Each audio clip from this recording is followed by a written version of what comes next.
Hi everybody, Mr. Chris here. So, are there a lot of first-person singular objective pronouns, or is it just me? Think about it. Yeah? Okay, before we get started, make sure you have your grammar and composition work text and a pencil. Pause the video and grab those things if you do not have them. Let's go to your assignments. These are the assignments that are due today, Friday, May 1st at 8:30 a.m. en la mañana. In grammar, that would be pages 195 to 197. In lit, that would be numbers 1 through 5 of If I Live Till Sundown. In VSP, that would be list 27, exercises A and B. Now, here are the assignments that are being given today. These assignments are due on Monday, May the 4th at 8:30 a.m. In grammar, you will be completing pages 198 to 201. In lit, you will read Evensong and How Did You Die? Neither of those works have any questions to answer, and those are the last two things to read in lit. Woohoo! In VSP, you will write the list 28 spelling words 5 times. Okay, let's move on to our grammar lesson for today. Today, we'll be tackling a few common mistakes that English speakers make when using pronouns. That will be the last new information we'll be learning concerning pronouns. After that, we'll begin working on a review of everything that we've learned so far about pronouns. Stay tuned, it is everything. Okay.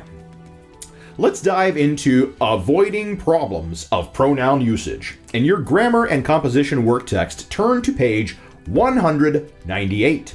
Let's read the rules. Follow along with me in your work text. Number 1, do not use the incorrect forms his self or their selves. They're not words, people.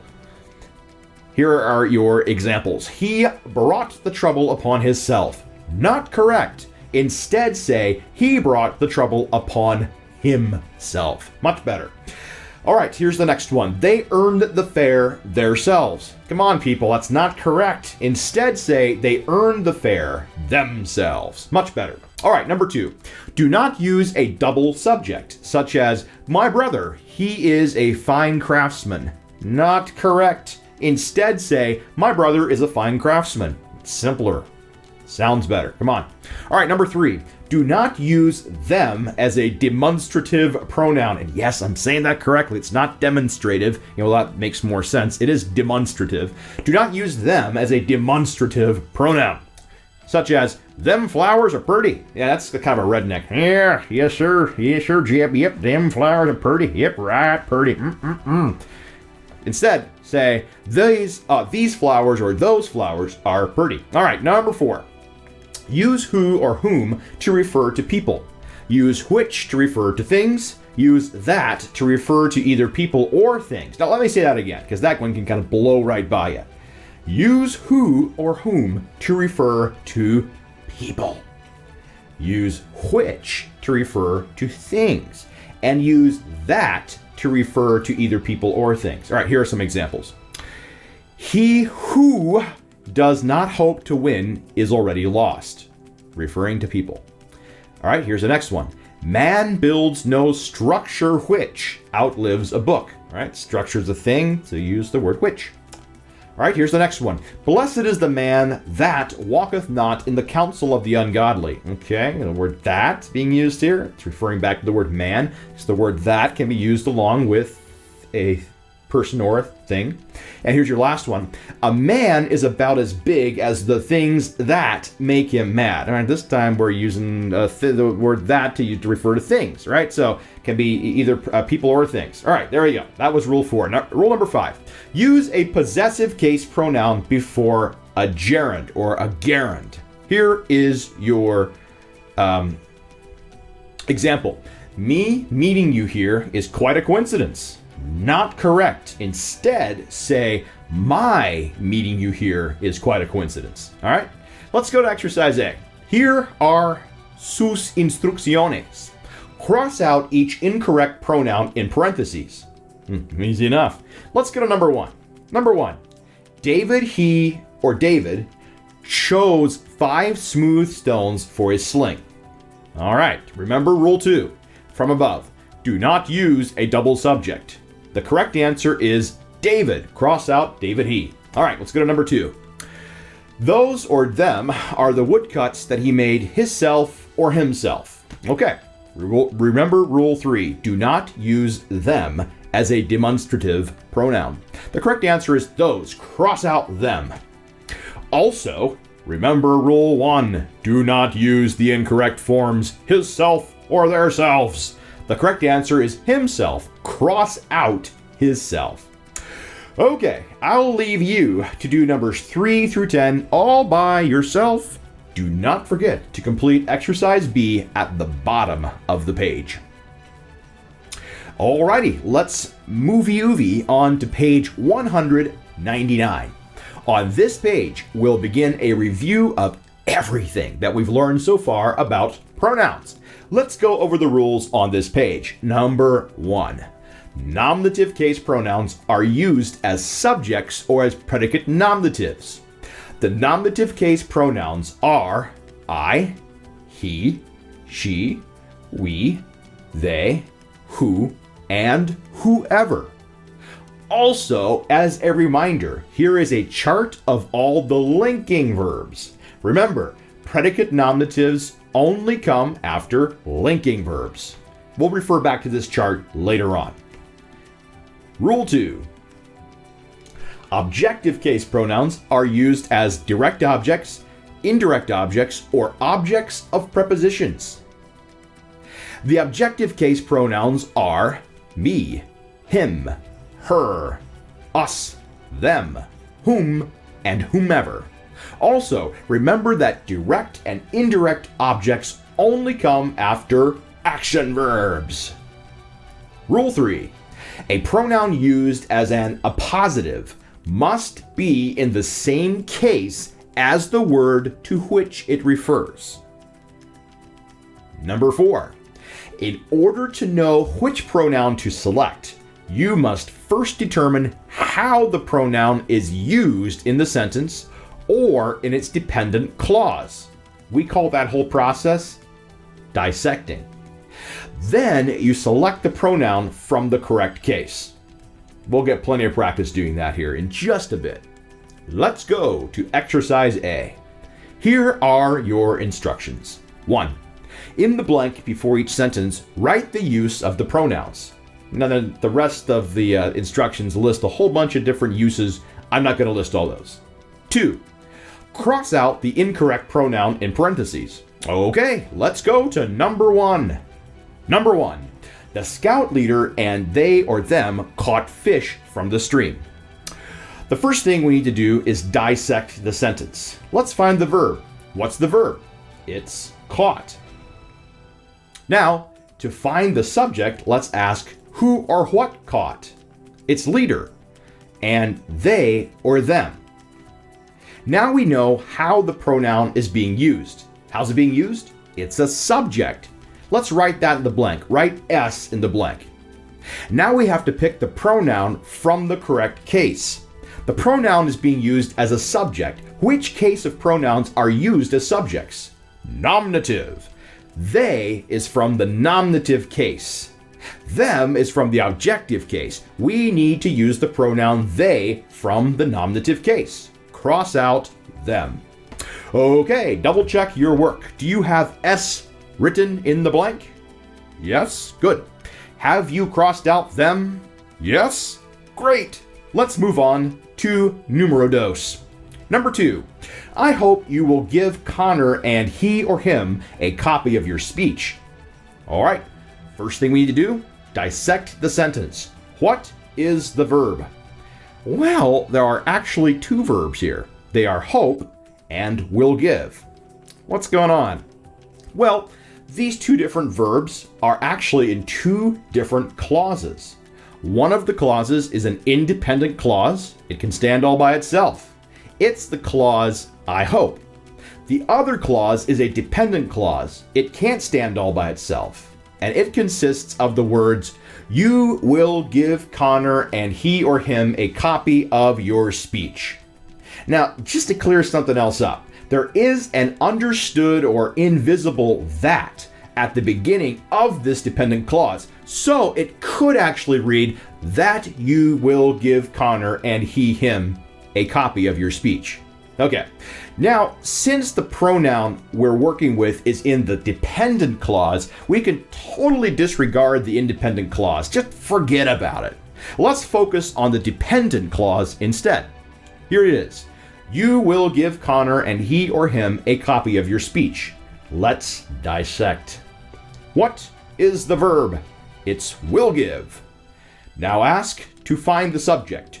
Who or what will give? The answer is you. You will give.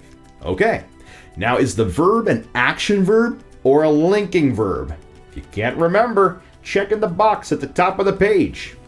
Is the verb give in the box? No, it is not. That means we have an action verb on our hands. Okay. If a noun or pronoun follows directly after an action verb, what's it gonna be? Either a direct object or an indirect object. Okay, let's ask our next question to see if we can find a direct object. Here we go. You will give what? What are we gonna give here?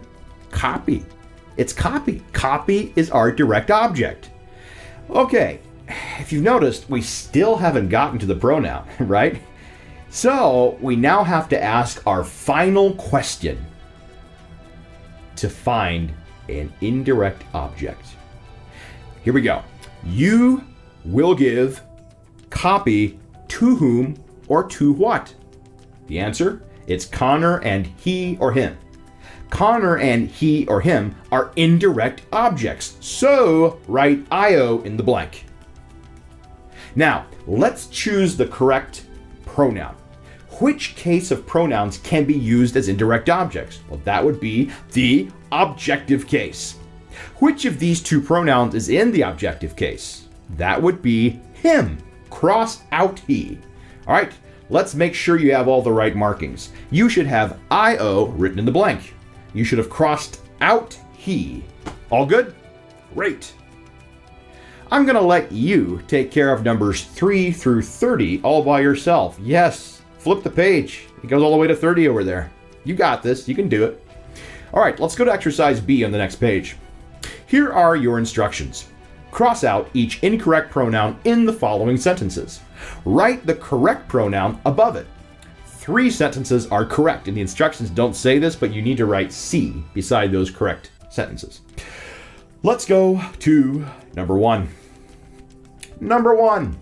Our parents gave Jack and I new luggage for our trip to Oklahoma. Sorry, this one kind of cracks me up. Oklahoma. Of all the states to go visit, they want to go to Oklahoma. Well, anyway.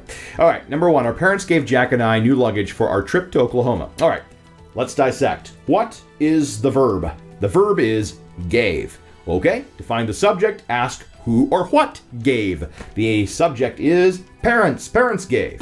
Okay, now is the verb gave a linking verb or an action verb? It is an action verb.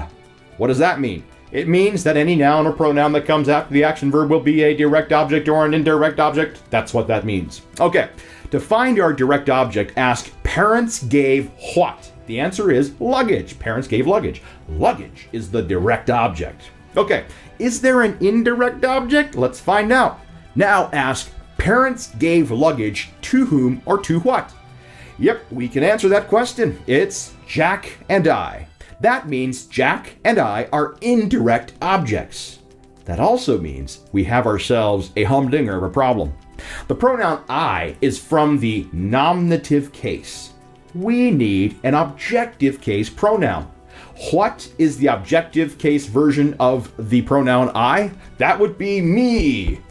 Cross out I and write me above it. Okay, I'm going to let you get numbers 2 through 15. Let's move on to page 201. Go to exercise C. Here are your instructions. Make the verbs agree with their pronoun subjects by crossing out the incorrect verb in parentheses. All right, let's go to number 1. Number 1. Several in my science class are or is doing special projects for the science fair. All right, to get this one right, we need to identify the subject. The subject is the pronoun several. Remember, the pronoun several is an indefinite pronoun that always goes with a plural verb. Now, the question is this: is the verb are or the verb is plural? The answer is are. Are is the plural verb. Cross out is. All good? Great. I'm going to let you grab numbers 2 through 10 by yourself. Let's go to exercise D. Here are your instructions. Make the pronouns agree with their antecedents by crossing out the incorrect pronoun in parentheses. Okay, let's go to number 1. Number 1. Each of the teachers began he or their class with prayer. Okay, to get this one right, we have to choose the correct antecedent.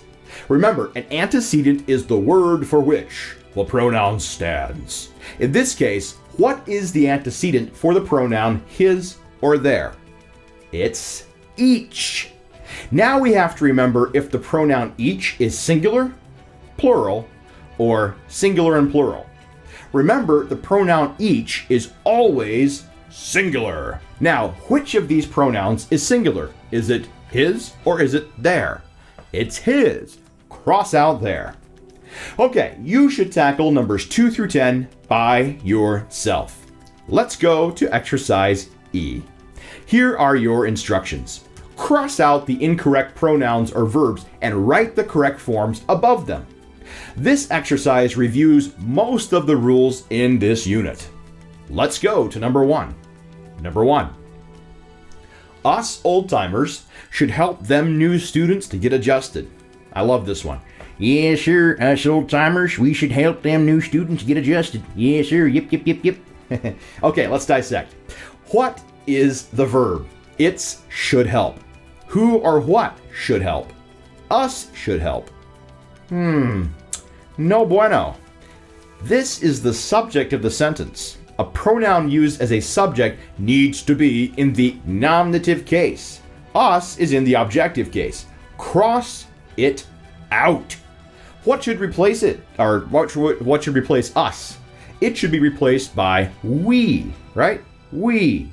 So it should say, we old-timers should help. Now, we've got another problem too. Let's go deal with that one.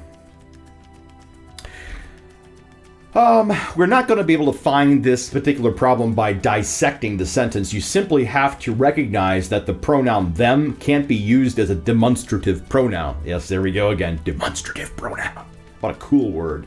Cross out them and replace it with those, right? So the whole thing's going to read, we new-timers should help those new students to get adjusted. Okay. You need to get numbers 2 through 10 by yourself. Whew. That was a lot of pronoun reviewing we just did. Who knew that using correct pronouns could be this challenging? As you work through this review, remember that using correct grammar, in this case correct pronouns, is a vital skill to being able to communicate well. To be really effective and successful at whatever you become after school, you need to be able to communicate clearly and well. Want to be taken seriously at your job? Use good grammar. Just a little kick in them pants in case these here pronouns here are getting the best of y'all. I hope y'all have a wonderful rest of your day. I kind of feel like I should go revisit my little joke from the very beginning. Let's go ahead and do that here. Let's see here. Just in case you didn't get it. Here it is. So, are there a lot of first-person singular objective pronouns, or is it just me? Mr. Chris out.